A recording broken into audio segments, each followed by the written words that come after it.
Welcome to the Lindsay and Tony podcast, where we talk about spirituality, business, and life experiences. In this podcast, we're bringing our private conversations to you. We believe that it's through discussion, action, and reflection that true change occurs.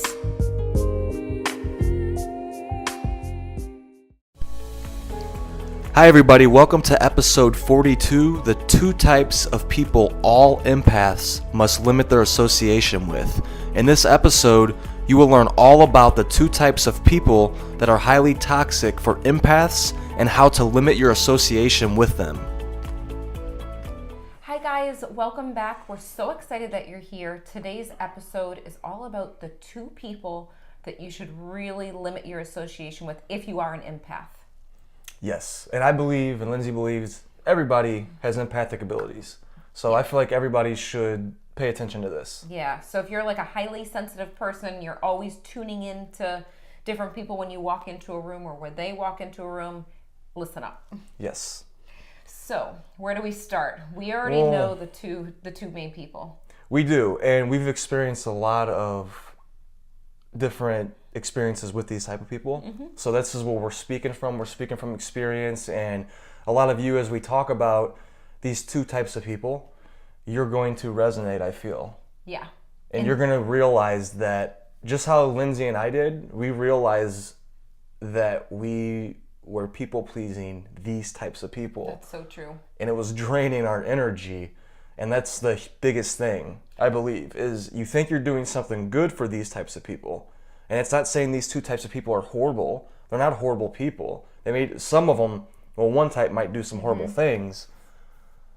But, that's a whole other story. But anyways. Yeah. It's a thing to be aware of. And I think once you're aware of it, sometimes it takes you going through rough situations to become aware of it. But hopefully we can save you the trouble by sharing. Yes. So, we'll name the 2, but then we have to go into detail with it. Mm-hmm. So it's needy people and narcissistic type people. Yes. And all human beings, really at the core of them, it's all love. But when you're not aware that you are these type of people, then it makes situations very difficult for the people experiencing you. Exactly. Because it's very hard to see the picture if you're in the picture. And the way our brains are designed is our brains will see what we believe and what we want to see. So these 2 types of people, you have to have compassion for them because they don't know what they don't know. Just how Lindsay and I, we don't know what we don't know. We see the world how we see it, and some beliefs that we have may not be true. Yeah. And I feel like over time it kind of changes in your life. You start to think about the things that you were thinking about before that you were focused so much energy on, and then you could shift it. Exactly. But who should we start with first? Needy or narcissistic people? Let's start with the needy. Okay. So when we think of a needy person, you think of a person that may even have the biggest heart, a heart of gold. That's what kind of gives you this feeling of, oh, I want to be friends with them. I want to be connected with them because they do have a heart of gold. And as an empath, I want to help them and give them compassion. But they don't know that they're sucking from your energy because they're not aware of the self-love that they could have for themselves. They have to take it from other people, which leaves you completely drained and them filled up. Exactly, because they don't know how to fill up their own cup, so to say. They don't know how to generate their own energy. And I believe a lot of these acts are unconscious, like we were saying. And since they don't know how to generate their own energy, they unconsciously suck other people's energy, the intangible form, and physically by always needing things. Yeah. Like always, like it's the type of person to where when you call them, they're like, I haven't talked to you in a long time. And it's like, we all have those types of people. It's not saying these people are horrible people. They're not, once again. But it's frustrating when you call somebody and you're like, well, it's good to talk to you. It's like, okay. And some needy people can be very passive aggressive too. Yes. That's another little thing that you may see. So if you're listening to this and you're thinking, I wonder if this person is needy. They don't have to be passive aggressive, but I notice that sometimes because they have big hearts, but they're afraid to actually share what they're really feeling. Exactly. So they're passive aggressive and it makes you feel shameful, like you're doing something wrong. And and that's actually, put it on yourself too. You shouldn't feel ashamed if you really know, wait a second, this isn't about me. But when you're in the middle of it, you could feel ashamed, because that's happened to me where I'm like, wait, did I do something wrong? And I have to check in with Tony. And Tony actually has gotten frustrated with me at times. And he's like, Lindsay, quit it. Like, you're not doing anything wrong. And you need to stop thinking like that, because it's nothing to do with you. And we all need that person in our life, because once again, it's hard to see the picture when you are in it. I was riding my bike the other day with my friend Bob, and he was telling me things about myself that I already knew, but the way he said it, it woke me up, because once again, I was in the picture, and the way he was articulating it, it woke me up. I was like, wow, that really is the case. And so you need those type of people in your life to really, because a lot of times these needy people, they could be family. They could be friends. They could be people that you really love. So I feel that's what creates a lot of the guilt, is they're needing something and you know it intuitively. As an empath, you could sense it. You could sense they're sad, because a lot of needy people, they have the empty feeling. A lot of them are sad, right? That's why they're needy, because they need that energy. So you feel bad for them. But here's the thing: if you enable that behavior, you're not going to help them at all. And it may look like you're helping them in the moment because you're satisfying their need for being needy, but in the end, you're not helping them at all. Yeah, it's like a temporary fix. It is. It's kind of like a drug addict. It's like, okay, the drug addict, they need money, they're all frustrated and everything, and they're cussing you out, blah, blah, blah, blah. You'll see it on Intervention. I watch Intervention. Yeah, we watch Intervention all the sometimes, time. And it's usually like a grandma. And the grandma's like, all right, Sonny, here's $100, but you're going to buy Burger King with it, right? And it's like, yeah, Burger King costs $100. Yeah, I know. But it's the same way. They're enabling shitty behavior. Yeah.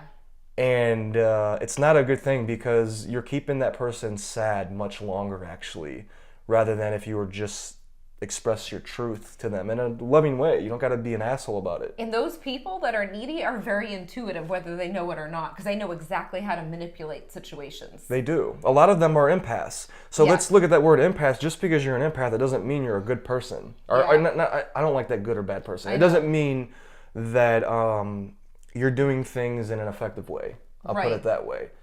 So, Or morally. Yeah, exactly. Correct. So, exactly. Yeah, I feel like when we have these conversations, it's real. It's really happening, and we're making people aware. But at the same time, listening to this is my people pleaser all of a sudden coming back up from a couple of years ago, is I'm thinking, oh, we're sitting here talking about people that are making, I don't know, in quotes, bad choices or not being a good human being. But really, it's just making you aware of these people and these situations. So, and the thing is, if this resonates with you on the negative side and you feel like you're the one being needy, start to change it. It's like I always say in this podcast, it's not a bad thing to recognize something negative or whatever that's not effective in your life. Just change it. Just own up to it. That's the biggest thing, is like owning up to something. There's so many relationships out in this world to where if the dad or the mom or the brother and sister would just say the truth, it would heal it. Yeah, me and Tony do that all the time.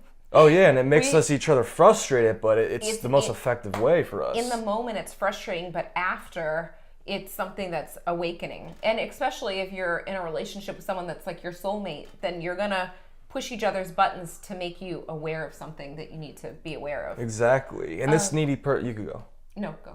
I was just saying, this needy person could be your husband or soulmate. Right. It could be your wife. It could be people that you live with, which makes it a lot harder. Yes. Especially if they're paying the bills. Yeah.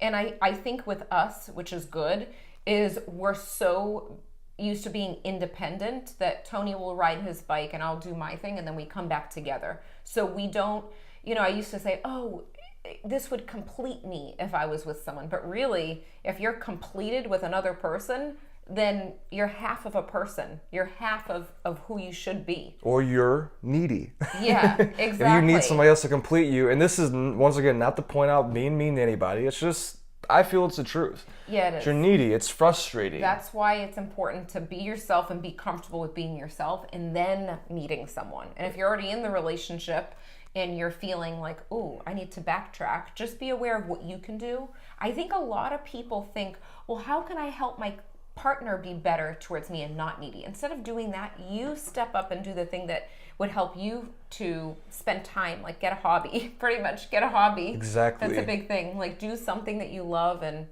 get out of the house. If you want your partner to walk with you outside, you start walking. They'll end up catching on. Exactly. What you want other people to do, you should do. Yeah. I'm thinking of the book, The KonMari Method. She talks about the KonMari Method. It's the magic art of tidying up, if I'm getting the title right. And I love that book. And she talks about how she would go into her family members' rooms when she was younger, and she would go and clean up and throw out their stuff because she was trying to organize the house.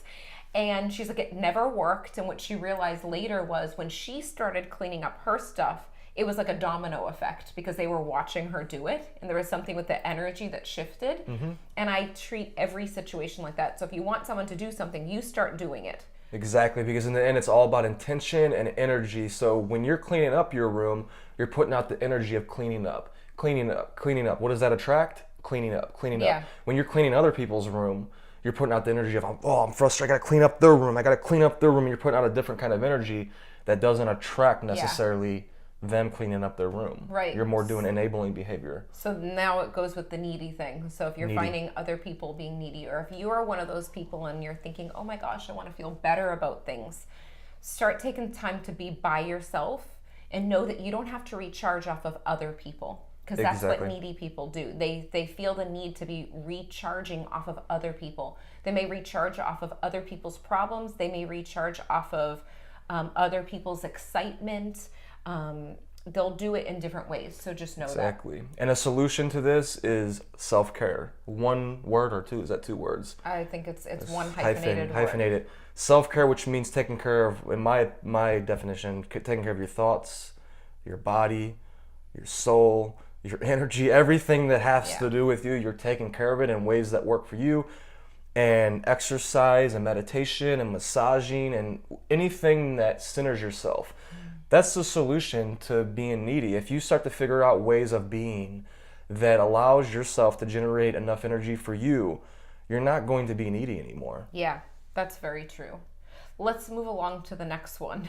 This one is one that, I don't know, the word, I don't even like it. So if you're narcissistic, if you're a person that really has no care in the world on a conscious level, I feel, for anyone else but yourself, I feel like that's the definition of being a narcissist to me. Yeah, and words can be very different. Like people define them differently. Yeah. We're more talking about people on this thing that really just, like Lindsay said, care about themselves and they're not concerned about anybody else at all. Like literally, I feel like it's like you got the empath over here who feels everything and is very caring, who might do some negative behaviors, and you got the narcissist on the other side of the spectrum who just does not give a crap about anybody but their own needs, which causes them to be needy actually too. So some narcissist will be needy as well. Actually, I feel like all of them. They fuel off of helping, I'm putting quotes, helping to control people. Yes. So they'll actually help people, but it's for their own need to control the situation or to control letting people know that they're helping. So they're not really doing it to help. They're actually doing it because they want to feel in control of something because they're not in control of themselves. Exactly. That's what I've witnessed with narcissistic people. It is. So like the act that they're doing might look similar to an act of a loving person.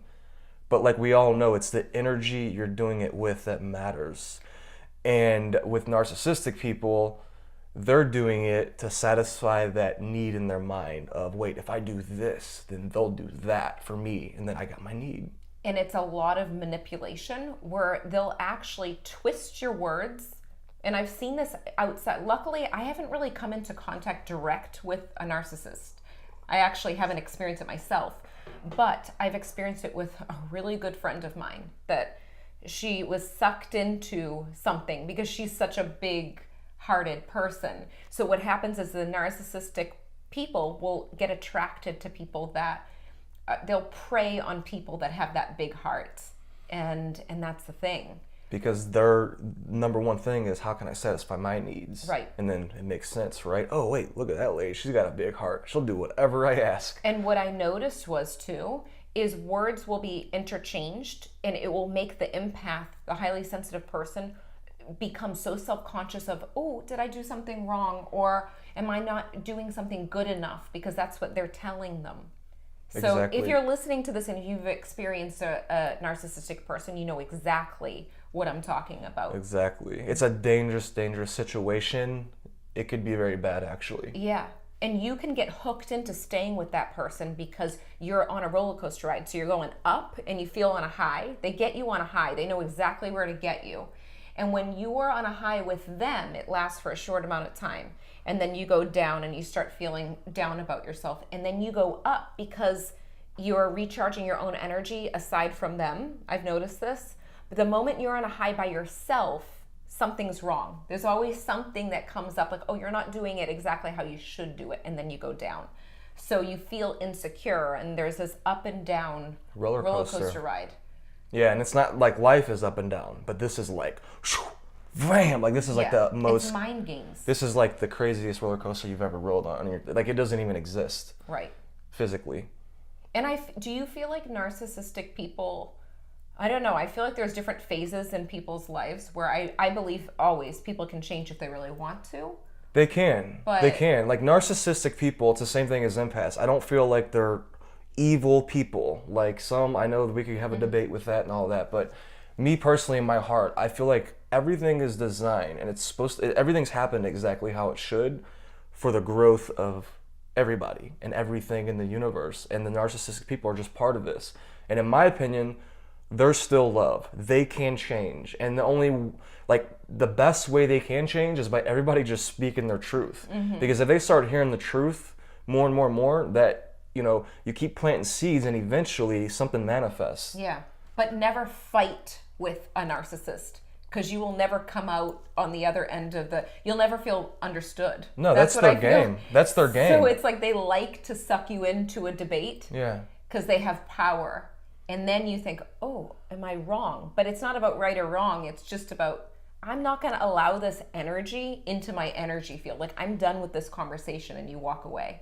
I think that's a very important thing, don't you? It is. Yeah, you just totally cut it off. Once you feel like what you're saying, and this goes with any conversation, what you're saying is not being heard or it's not being effective, you cut it off right away and you get out. Which we're pretty good about, but maybe we could get better sometimes. But no, it's so true. You have to cut it off, or else you start to play their game, and they're going to win every time. Right. And it's not, I feel like sometimes it's so easy to go back and forth with someone because you want them to understand you, but not everyone's going to understand your viewpoint anyways. So what's the point of trying to get someone to understand? Exactly. You can share to express, but not to be understood. And that will actually change everything for you. You'll feel less strained with it. Anything else we need to share? Well, just to close this out, I would say to just become aware of this. Become aware of your own habits. And we all have different times where we're a little bit more needy. And if you feel needy yourself, realize that you're not doing enough self-care for yourself. Yeah. I'm not a needy person at all, but No. I still have times where I'll have moments to where maybe I didn't do enough self-care that day or that week or whatever. Maybe we were very busy and I start to feel needy. And that's when I know, like, okay, wait, I got to go generate my own energy so I could bring energy to the conversation and not come to the conversation to take energy. Yeah, that's so true. And if you're trying to figure out if you're in the presence of people that are like this, needy or narcissistic, think, am I energized and frustrated, or energized or frustrated? Think about that, because if you're not energized, you're probably frustrated and drained, and that's when you know that you're surrounding yourself a lot with these types of people. So we hope this episode gave you some sort of feedback for your life and got you thinking about who is surrounding you. So we hope it helped. Yep. And we will see you next time. See you next time. We hope you enjoyed this episode as much as we did. If you liked it, leave a 5-star review on iTunes, and remember, subscribe to our YouTube channel too. If you can think of anyone else that would love this episode, share it with them right now on social media or email. And remember, getting results is a process of learning, applying, and reflecting. Stay consistent and continue to grow every day.